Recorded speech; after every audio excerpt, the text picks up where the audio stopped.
கன்னியாகுமரி மாவட்டம் அருமனை சந்திப்பில் கிறிஸ்துமஸ் விழா நடைபெற்றது.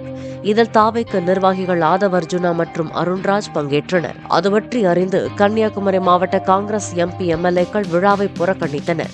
எனினும் தாவேக நிர்வாகிகளை கன்னியாகுமரி மேற்கு மாவட்ட காங்கிரஸ் செயலாளர் வினுலால் சிங் தமது இல்லத்திற்கு அழைத்துச் சென்று உபசரித்து தனியாக பேசியதாக கூறப்படுகிறது. இந்த நிகழ்வு கன்னியாகுமரி மாவட்ட காங்கிரஸில் சலசலப்பை ஏற்படுத்தியது. ஆனால் தாவேக நிர்வாகிகளுடன் அரசியல் பேசவில்லை என குமரி மேற்கு மாவட்ட காங்கிரஸ் செயலாளர் கூறியுள்ளார்.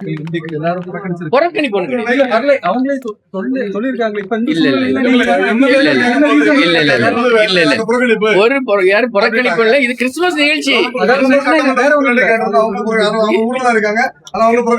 இல்ல கிறிஸ்துமஸ் நிகழ்ச்சி. இப்ப நாளைக்கு இந்தியா கூட்டணி போராட்டம் இருக்கு, கலந்துக்குவோம். போராட்டம் ஐயோ அப்படி கிடையாது. இது வந்து எங்க தலைவர் வந்திருக்காங்க. கிறிஸ்துமஸ் நிகழ்ச்சி நாங்க கேட்கும் போது அதே தான் சொல்றாங்க.